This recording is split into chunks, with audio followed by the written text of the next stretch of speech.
Japanese monetary policy is very, very important. And its financial and regulatory structure, national, or in the case of Europe, regional regulatory framework has to be strengthened. And no country, and in particular the center of the world economy, should not run an unsustainable current account deficit. Now, the international financial architecture should be strengthened. Perhaps we should talk about two aspects. The IMF, the role of surveillance on the part of the IMF. In particular, the IMF was very weak in providing a surveillance of systemically important economies, like the US and Europe. Not only conducting surveillance, but also urging these economies to take proper corrective policies to avoid crises. The G20 decided to establish the Financial Stability Board by transforming the Financial Stability Forum into a more powerful organization. Many people doubt whether this Financial Stability Board would become an effective organization. I think it's very essential for the US and UK, where financial services have been playing dominant role, very important role in the economies. These countries make very strong commitment in supporting the FSB, Financial Stability Board, in strengthening global supervision and regulation of financial institutions, financial products, and markets. Now, for the IMF to become really effective, this governance reform issue is quite important. In my view, the IMF is almost monopolized by the United States, by Europe. Europe has a large representation at the IMF. The US has the only voting power. It's the only country that has a veto power.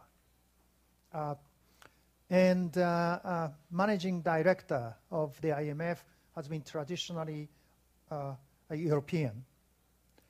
So this has to change. In particular, from the Asian perspective, not many Asian economies, Asian countries, have the sense of ownership over IMF.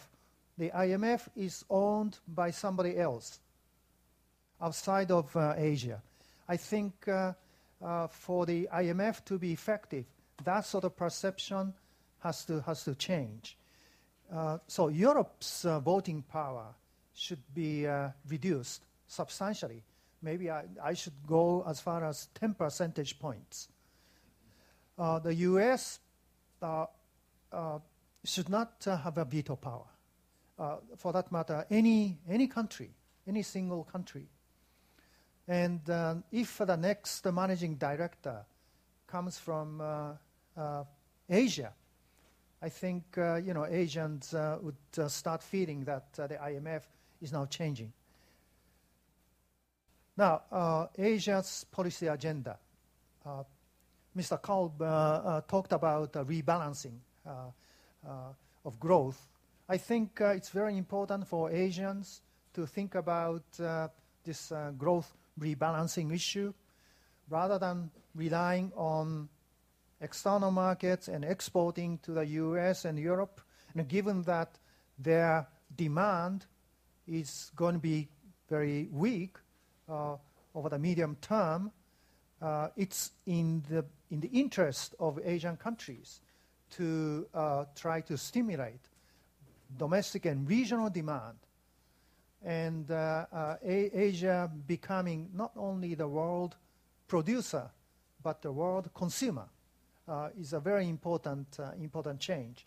So I think many Asian countries do need a demand-side policy to stimulate consumption, and for that matter, in many countries, social sector protection is an extremely important policy. Although it takes time, but clear commitments on the part of governments to strengthening social sector protection would be quite important. Supply-side measures like increasing productivity of non-tradables sector, and also stimulating the green sector, energy efficiency, clean energy, environment, and so forth. These are extremely important. And also for manufacturers, of course, trying to target US and Europe would continue to be important. I think that's where Asia's comparative advantage and absolute advantage lie. But now growing markets are in Asia. The middle class people are rapidly emerging in China, India, and ASEAN countries. And this is also another source of demand. From that perspective, regional market integration is quite important, and also regional financial architecture has to be strengthened. Now, regional market integration is quite important because many Asian countries' producers have to really take a look at Asia as a whole as a market, rather than its own country as a market. So from that perspective, there are many FTAs going on in Asia, but there is no Asia-wide FTA, and trying to create an Asia-wide FTA is a very important step. So for that, the beginning would be a Japan-China FTA, or what Japan calls the Economic Partnership Agreement. Japan-China is absolutely essential to create a ASEAN plus 3 FTA or ASEAN plus 6 FTA. But maybe the immediate step would be a Japan-Korea FTA. And the financial market integration is another important aspect because of the need to mobilize Asia's massive savings for Asia's investment through good financial systems. Now, regional financial architecture is quite important to support rebalancing, growth rebalancing. The reason is that when we talk about growth rebalancing, Asians should reduce current account surpluses. But many Asian countries feel uncomfortable in reducing current account surpluses. Many Asian countries do not want to go to the IMF at the time of crisis. But if there is a credible reserve pooling arrangement in Asia, like an Asian Monetary Fund, then Asian countries would feel more comfortable in running less current account surpluses, smaller current account surpluses. So now the Chiang Mai initiative under multilateralization is heading towards de facto Asian Monetary Fund because of the creation of a surveillance unit by the end of this year, which is a de facto secretariat, and also a panel of advisors, which is de facto board of executive directors of ASEAN Plus 3 for the Chiang Mai initiative. So the de facto Asian Monetary Fund is now emerging. And on top of that, what we call ADB and ADBI call Asian Financial Stability Dialogue. This is a dialogue, this is a regional version of the Financial Stability Board at a global level.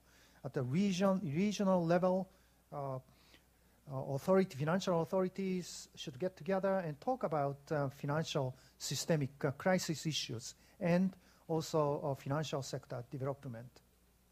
Let me conclude my presentation, Asian leaders should argue at the next G20 meeting the following 5 points. Asia has done much in macroeconomic policy response, both monetary and fiscal policy, and even financial sector support, even though the financial systems in Asia are essentially sound.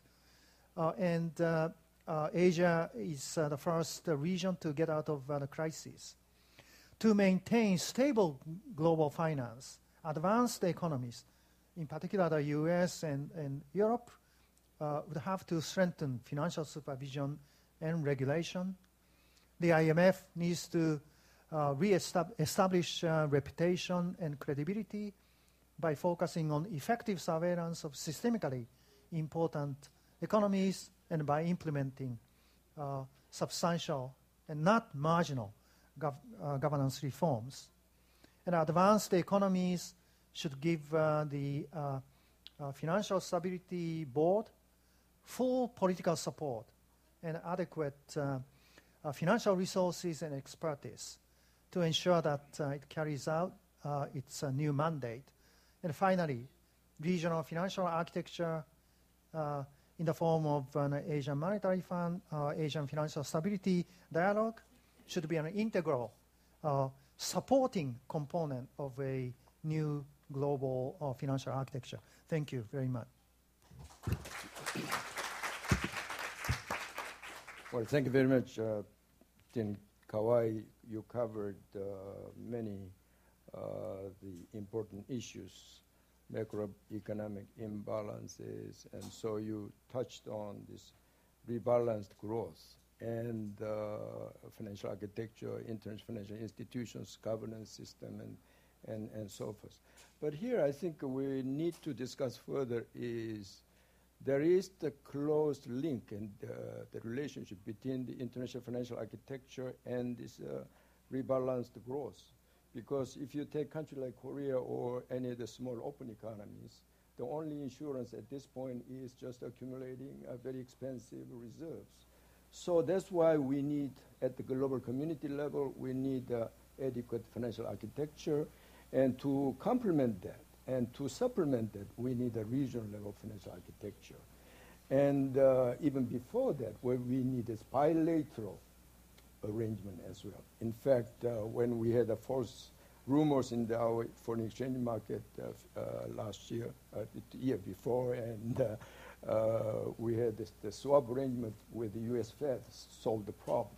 So this bilateral arrangement with major industrialized countries, a central bank, and their neighbors, the arrangement has also helped. This, in my view, this bilateral swap arrangement, the least costly arrangement, because you don't have to borrow, because itself, having the arrangement itself is insurance. So this kind of thing. And then, in addition, the regional level cooperation. In that regard, I fully agree with this Chiang Mai initiative, the expanded, multilateralized, and expanded.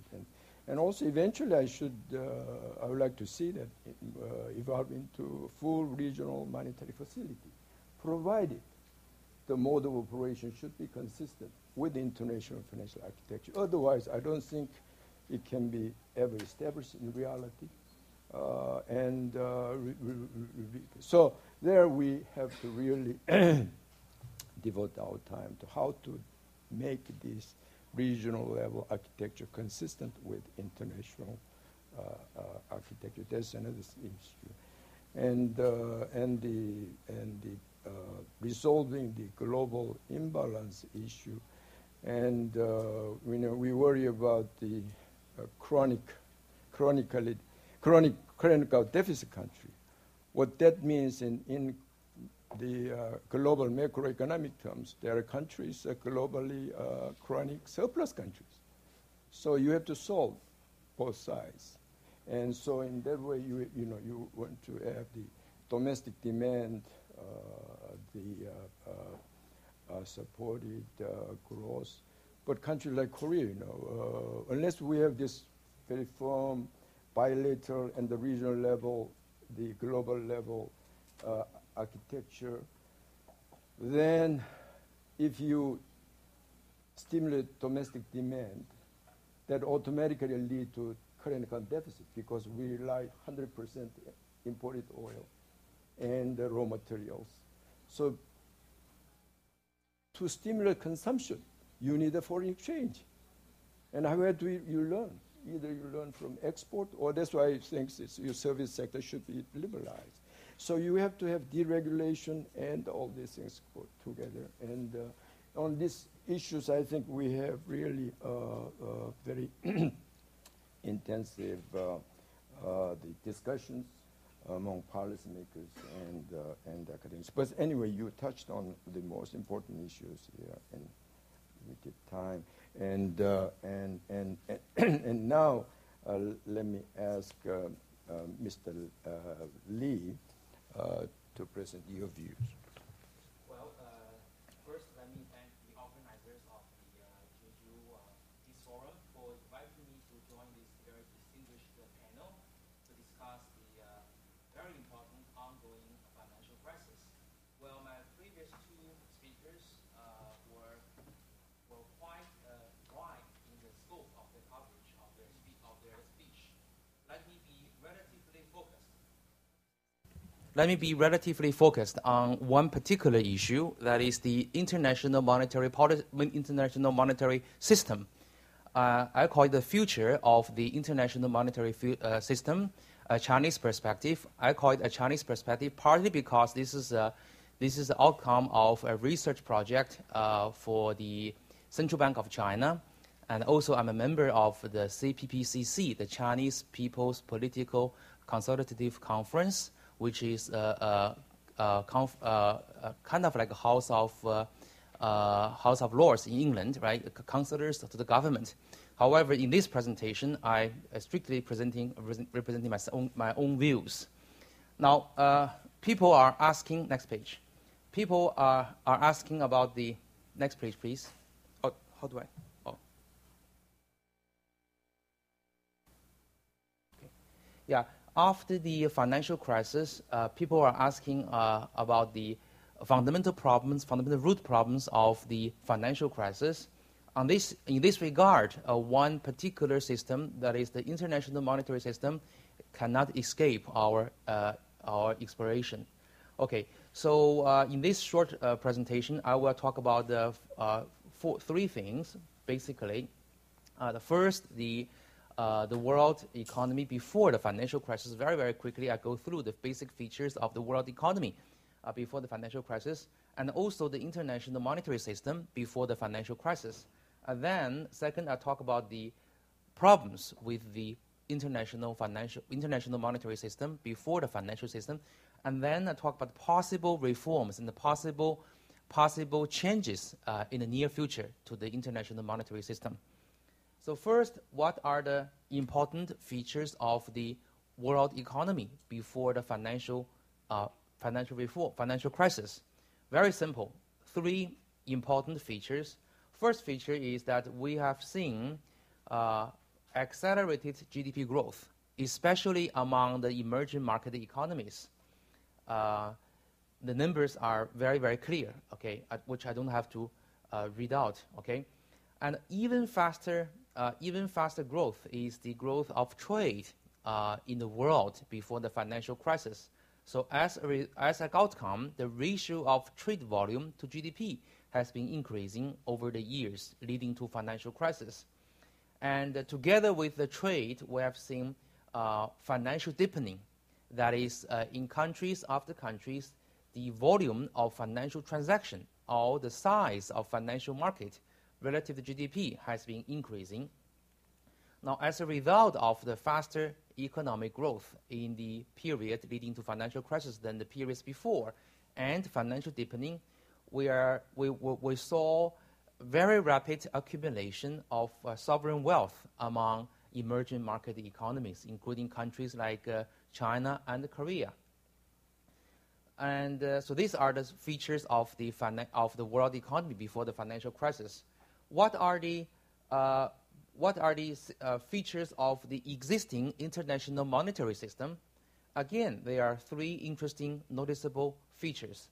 The first one is that the US dollar US dollar at least was the king among central bankers before the financial crisis.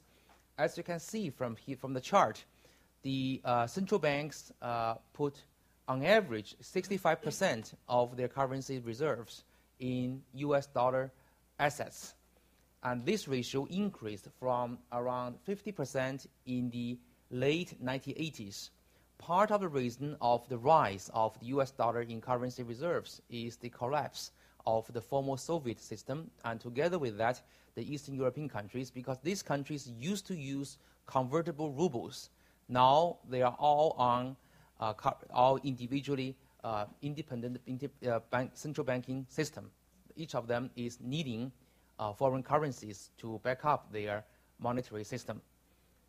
The second feature of the monetary system leading to the financial crisis is the rising euro. Euro in the past 10 years has been rising in two regards. Number one is the share in international bonds and notes transactions. As you can see here, around the year of 2003, the euro took over the US dollar in becoming number one in the international bond and notes issuance. And in the second area, euro also took over the US dollar.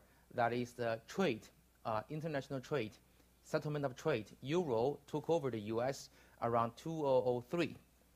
The third feature of the international system leading to the financial crisis was the very important impact of the US dollar monetary policy in the world economy.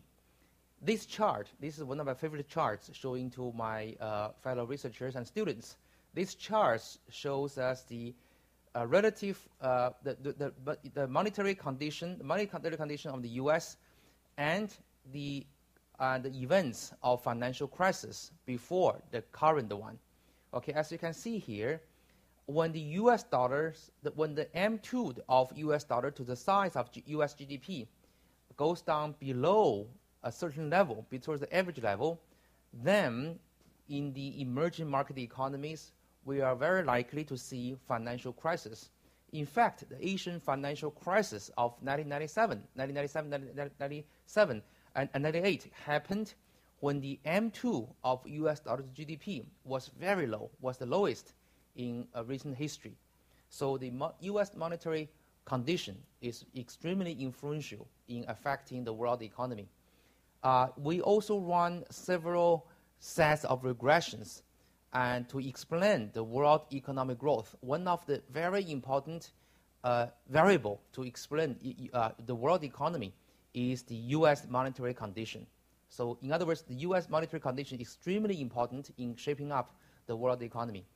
And arguably, which I will show you, this is unfair. And also, we show that when the U.S. monetary condition is very loose, then we're unlikely to see financial crisis in emerging markets. To the contrary, when the U.S.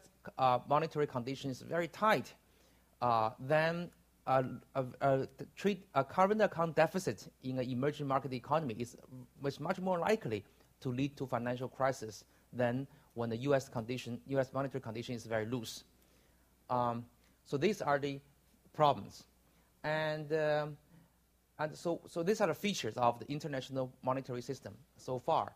So what are the problems? Number one problem of the current international monetary system, obviously, is a problem of incentive incompatibility. That is, the U.S. monetary policy is so important for the world economy and for the financial security in other economies. Meanwhile, the U.S. monetary policy is mainly dictated by American domestic political conditions. So here we have an incentive compatibility problem. Monetary policy makers in the U.S.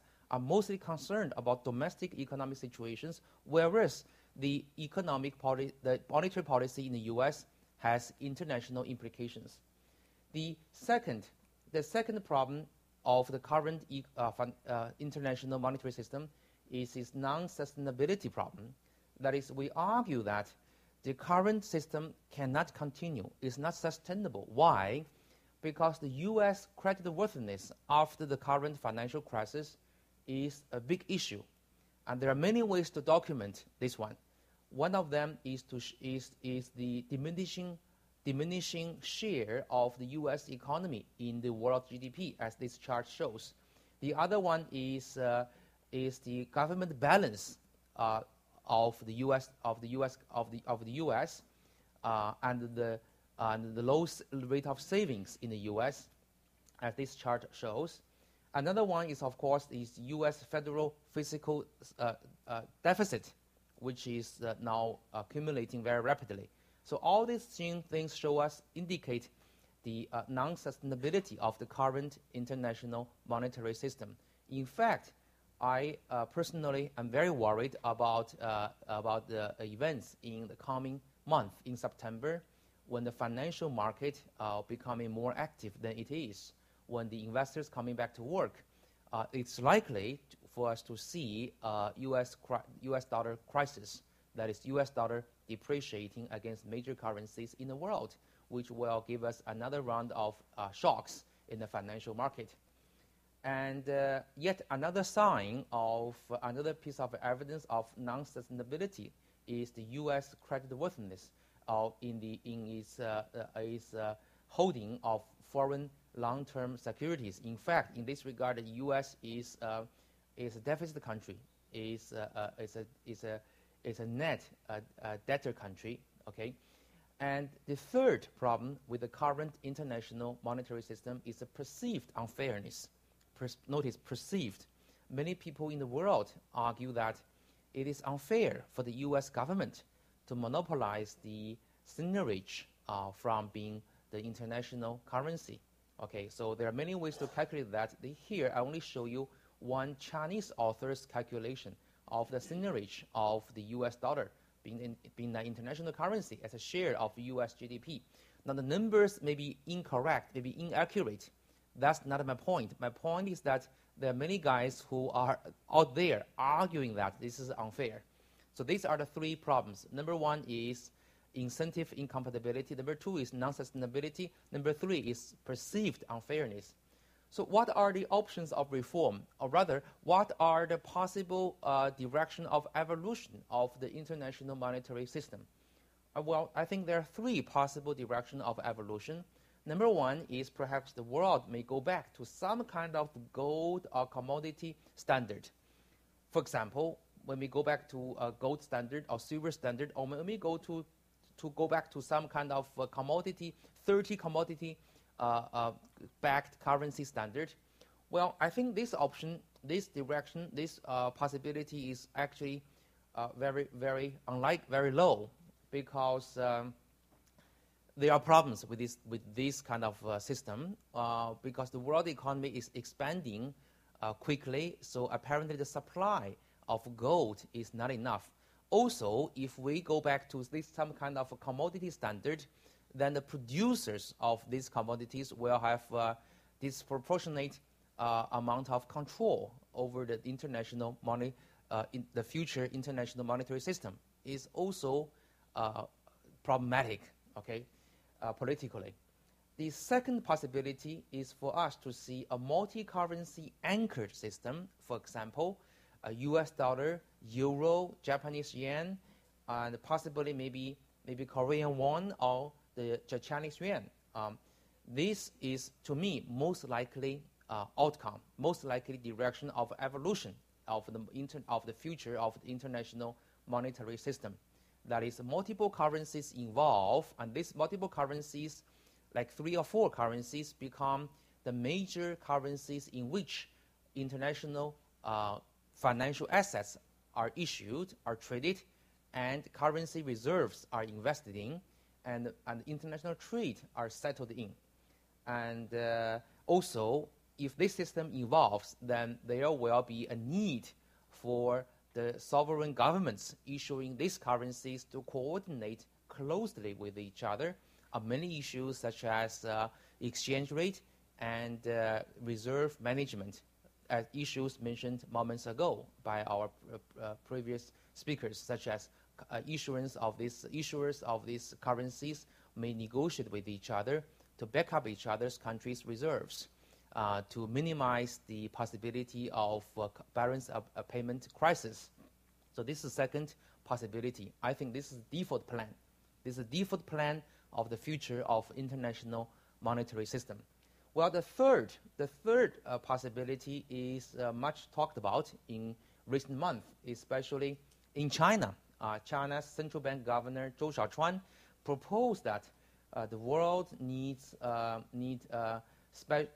international currency which is beyond any individual country's control. In particular, he mentioned that there's a need to beef up the special drawing rights as a currency in the world.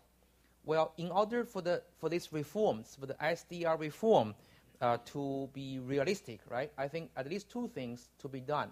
Two conditions have to be satisfied. Number one is economic and financial. Okay, as already mentioned by Governor Zhou, that there's a need to increase the size of credit allocation of SDR, and this is partially been done by the last G20 summit in London. We've seen an increase from $340 billion to $600 billion. The other thing another thing in the economic and the financial area is to enlarge the financial instruments denominated in the SDR. Currently, very few financial instruments are issued in SDR. Now, as I'm speaking, there are already IMF debts issued in SDR.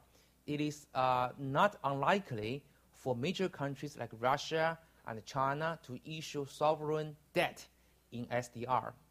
I don't think there are technical problems in this regard, and mainly political problem, which I will mention in a few minutes. Okay, and the third thing in the economic and the financial area to be done is to enlarge the number of currencies in the basket of SDR. Currently, there are only 4 currencies in the SDR as the backup currency. In order for the SDR plan to be politically appealing, apparently more currencies have to be included. There are plans to have 20 currencies to be included in this new SDR plan. The fourth thing in the economic and the financial area is to enlarge the scope of transactions in SDR. Currently, SDR is only used for governments to settle their deals. And there's apparently in order to SDR, for SDR to become an international currency, more private transactions have to be settled in SDR. Well, all these 4 things are in the economic and the financial area. To me, more important is the political things. Okay, so at least the 2 things have to be done in order to SDR reform to fly. Number one is to implement substantial IMF reform. Why? Because the IMF is the controller, is the issuer of SDR. Okay, if the IMF is still, as my previous